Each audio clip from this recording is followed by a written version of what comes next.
Hello everyone, welcome to class Gyan. आज हम लोग बात करेंगे क्वांटिटेटिव एप्टीट्यूड में कंपाउंड इंटरेस्ट से रिलेटेड कुछ इम्पोर्टेंट कंसेप्ट्स एंड फॉर्मूलाज के बारे में। So let's get started.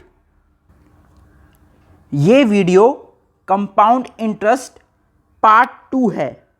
इससे पहले पार्ट 1 आ चुका है, इसीलिए मैं आपको हाईली रिकमेंड करूँगा कि आप इस वीडियो को देखने से पहले उस वीडियो को ज़रूर देख लें, ताकि आपको कंपाउंड इंटरेस्ट के बेसिक्स क्लियर हो जाएं।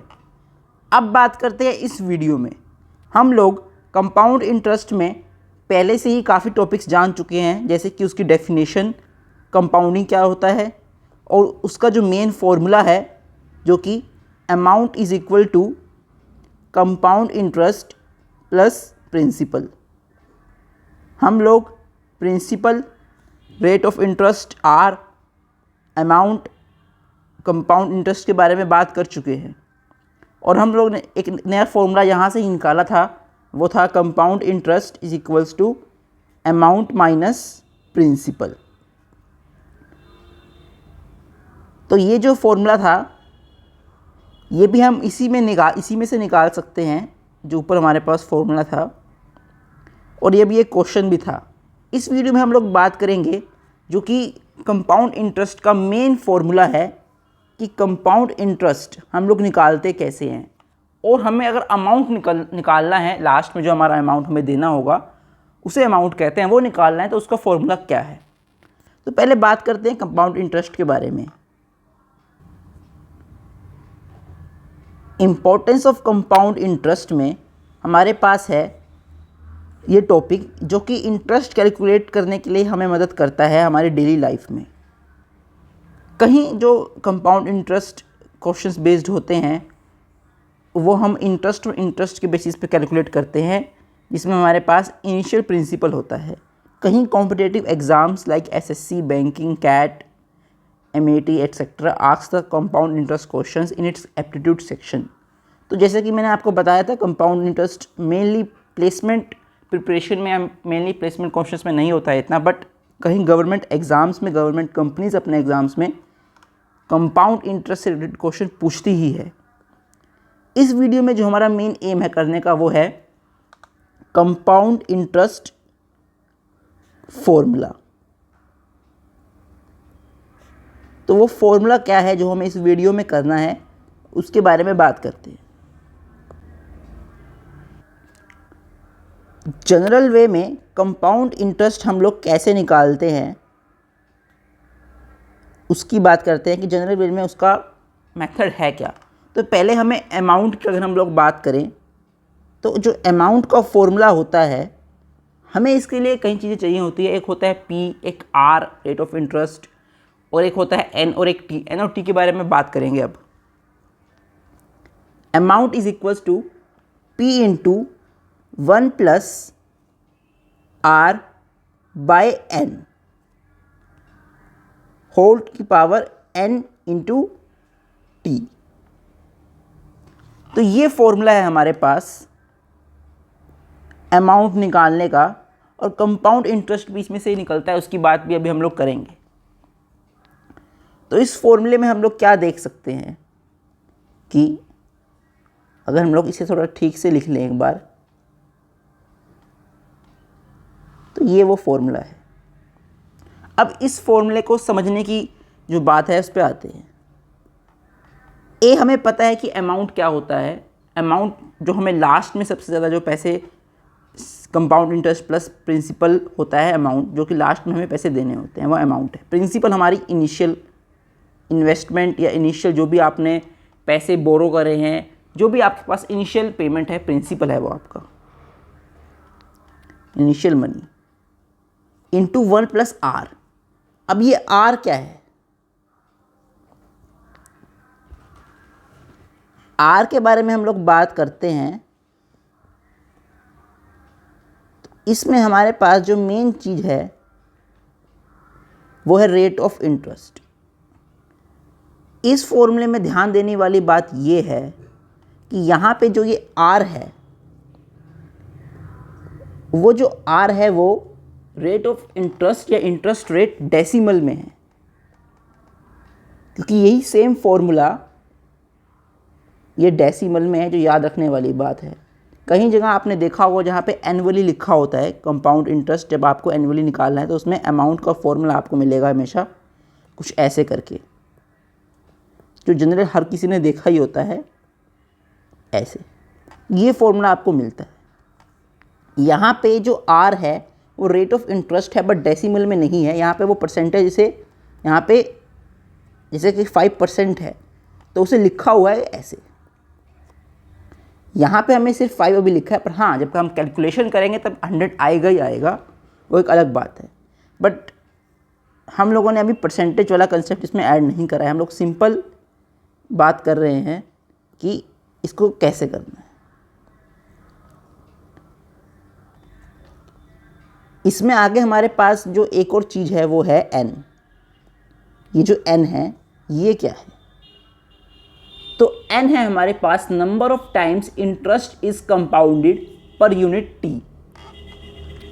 जो n है ये हमारे पास यहाँ से है नंबर ऑफ टाइम्स इंटरेस्ट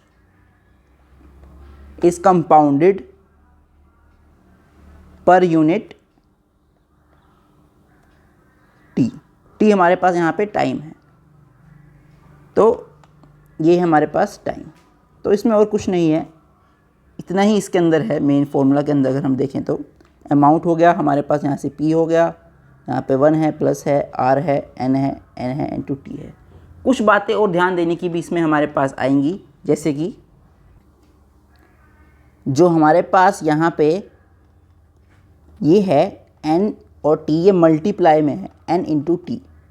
खैर ये हम लोग न्यूमेरिकल्स में आगे करेंगे तो उसमें हमें ज़्यादा क्लियरिटी से इसको हम लोग समझ पाएंगे। अब हम लोग जनरली बात करते हैं, जो कि मैं कर रहा था, कि ये जो फॉर्मूला है ये जनरल वैसे हम इसे कैसे देखते हैं। तो हम जब बात करते हैं कंपाउंड इंटरेस्ट की,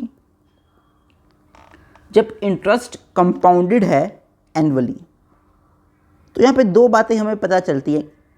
काफ़ी लोग जो n जो टर्म है उसे भूल जाते हैं हर बार। वो लोग सोचते हैं कि इसने एक ही चीज़ बताई है कि टाइम 1 ईयर से। ध्यान देने वाली बात है कि जो कंपाउंडेड का मतलब है पर टाइम, तो n भी हमारे पास 1 है। यहाँ पे n 1 है। n की वैल्यू चेंज कब होगी आगे मैं आपको बताऊंगा, पर अभी के लिए n 1 है क्योंकि लिखा है कंपाउंडेड एनुअली। इसका मतलब क्या है ये भी अभी पता चलेगा।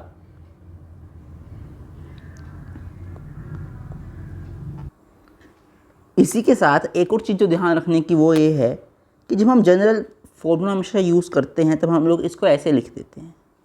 मैं यहाँ पे छोटा r ले लेता हूँ क्योंकि ऊपर से छोटा r लेके चला हूँ, तो ये एक ही बात है, रेट ऑफ इंटरेस्ट की बात कर रहे हैं, तो इसमें आप कंफ्यूज मत होना, एक ही चीज़ की बात कर रहे हैं। एक बार छोटा r लेके चलते हैं, by 100 raise to power t। तो ये वो मेन कंसेप्ट है जिसकी हमेशा से बात की गई है। आपने कई बार देखा होगा, सुना होगा, यूज़ किया होगा। इसमें हम लोग क्या जान सकते हैं वो ये है कि यहाँ पे अमाउंट है, प्रिंसिपल है, रेट ऑफ इंटरेस्ट है, टाइम है। जब भी हम लोग करते हैं तो इसको हम कुछ ऐसे ही सॉल्व करते हैं, पर जब भी हमारे पास अगर क्वेश्चन कुछ अलग तरीके से आए जिसमें कंपाउंडेड हो, compounded quarterly, compounded half yearly, तब n टर्म आती है। तो हमेशा याद रखना कि जो ऊपर मैंने आपको बताया था यहाँ पे, ये जो फॉर्मूला है, मेन फॉर्मूला ये है हमारे पास, जहाँ पे n r 100/100 तो आएगा ही। ये तो सिर्फ यहाँ पे दिखाने वाली बात है, r परसेंटेज में आएगा तो 100 आएगा ही। n और t हमें हमेशा याद रखने हैं कि यहाँ पे n इंटू टी और यहाँ पे n आएगा। n का जो कंसेप्ट है उसके बारे में हम लोग अगली वीडियो में बात करेंगे, इस वीडियो में नहीं। यहाँ पे हमें सिर्फ सिंपल ही हम लोग बात कर रहे हैं। अब आप यहाँ से सवाल उठता है, ये तो अमाउंट का है, कंपाउंड इंटरेस्ट तो यहाँ पे कहीं लगा ही नहीं, तो कंपाउंड इंटरेस्ट किधर है? Where is compound interest? यहाँ पे कहीं पे भी, ध्यान से आप देखिए, कहीं पे भी कंपाउंड इंटरेस्ट नहीं है। बट हम लोग एक बात जानते हैं कि जो अमाउंट होता है वो हमारे पास प्रिंसिपल प्लस कंपाउंड इंटरेस्ट होता है। ये हम लोग जानते हैं पहले से ही। यहाँ से इसका मतलब क्या होगा कि अगर हमें कंपाउंड इंटरेस्ट निकालना है वो हो जाएगा अमाउंट माइनस प्रिंसिपल। यहाँ से अमाउंट हमारे पास है तो ये क्या हो जाएगा, यहाँ से p into 1 plus r by 100 raise to power t minus p। इस पूरे से अगर हम लोग p कॉमन ले लें तो हमारे पास हो जाएगा 1 plus r by 100 raise to power t minus 1 close whole bracket. तो यहाँ से हमारे पास ये ऐसे बन जाएगा। तो एक तो ये फॉर्मूला हमारे पास यहाँ से हम यूज़ कर सकते हैं कंपाउंड इंटरेस्ट का। ये हमारे पास पूरा का पूरा एक फॉर्मूला यहाँ से बन जाता है कंपाउंड इंटरेस्ट निकालने का। खैर एक ये फॉर्मूला है, एक और फॉर्मूला भी हमारे पास होता है ज़रूर, उसको भी हम लोग यूज़ कर सकते हैं। वो फॉर्मूला जो है वो रेट ऑफ इंटरेस्ट यहीं से निकालने का फॉर्मूला है। रेट ऑफ इंटरेस्ट हम उसे स्मॉल r से या कैपिटल R से भी आप डिनोट कर सकते हैं। इस फॉर्मूले से वो निकलेगा। कैसे निकलेगा हमें पता है, a equals to amount equals to principal r by 100 raise to power t। यहीं से अगर आप सोल्व करेंगे तो आपके पास आपको निकालना क्या है, r। आपको निकालना है यहाँ से r।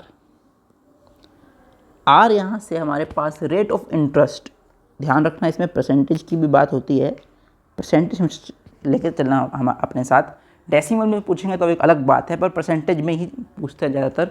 5%, 6% और भी 4.5% डेसिमल में, मतलब कुछ भी हो सकता है। तो इसका जो फॉर्मूला है वो हमारे पास है होल a बाई पी, या आप देखिए यहाँ से यहाँ गया कि power 1 by T minus 1 bracket close percentage P A. इसके बारे में हम लोग अभी ज़्यादा बात नहीं करेंगे कि ये कैसे बना कैसे नहीं बना, इसके बारे में फिर कभी बात करेंगे। इसमें समझने वाली बात यह है कि ये मेथड जो है बहुत इम्पॉर्टेंट है हमारे लिए, ये मेथड भी, और इसको भी समझना हमारे लिए काफ़ी अच्छा है क्योंकि इससे रिलेटेड क्वेश्चंस भी पूछे जाते हैं रेट ऑफ इंटरेस्ट से।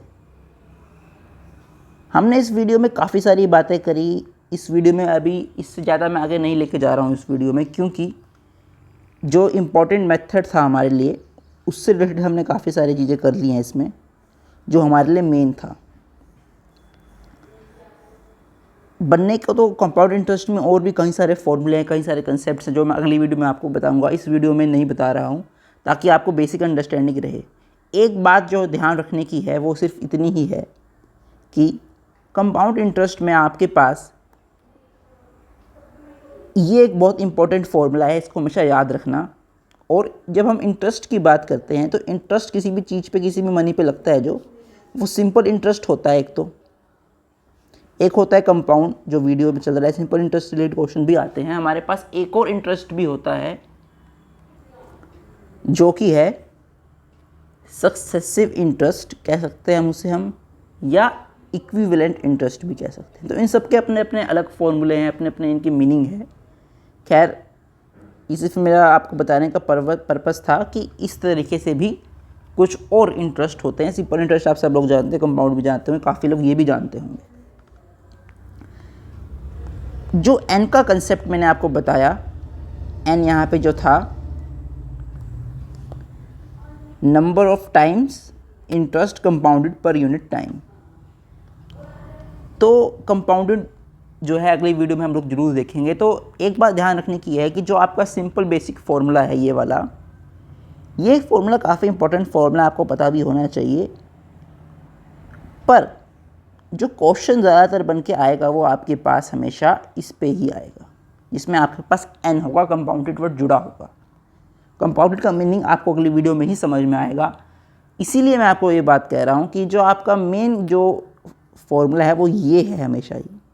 हो सकता है आपने जब भी पहले पढ़ा हो, आपके सारे क्वेश्चन जो होंगे आपके, उनके आंसर आप निकाल पाए हों उसी मेथड से, जो आपका मेथड कॉमन ही मेथड है ये वाला। पर फिर भी इम्पॉर्टेंट मेथड आपके पास हमेशा से यही है, और इसको आपको हमेशा याद रखना है कि एन यहाँ पे बहुत बड़ी उसका रोल है यहाँ पे। बहुत बड़ा रोल है उसका। अच्छा याद रखना, यहाँ पर भी कीवर्ड मल्टीप्लाई में है और डिवाइड में भी है, यहाँ पे भी है, और यहाँ पे जो आर है वो डेसिमल में लिखा गया है, उसकी तो सेम ही है, इसमें परसेंटेज ही निकालनी होती है। तो इस वीडियो में इतना ही। I hope you like the video. अगर आपको हमारी वीडियोस पसंद आती है तो आप चैनल को जरूर सब्सक्राइब करें और वीडियो को अपने दोस्तों के साथ जरूर शेयर करें, ताकि वो भी एप्टीट्यूड बहुत ही अच्छे से समझ पाएँ और कोई भी एग्ज़ाम में, चाहे गवर्नमेंट एग्ज़ाम हो, प्राइवेट कंपनी के एग्ज़ाम हो, प्लेसमेंट एग्ज़ाम हो, कोई भी एग्ज़ाम हो, उसको ईजिली क्रैक कर पाएँ। एप्टीट्यूड से रिलेटेड जो भी क्वेश्चन है यहाँ पे हम लोग उसे सॉल्व करते हैं। वीडियो को ऐसे ही अंत तक भी देखते रहना, ताकि आपको हर चीज़ क्लियरली समझ में आए। स्किप करके मत देखना, शुरू से लास्ट तक वीडियो देख के आपको सब कुछ सही समझ में आएगा। तो इस वीडियो में इतना ही, मिलते हैं अगली वीडियो में। Thank you.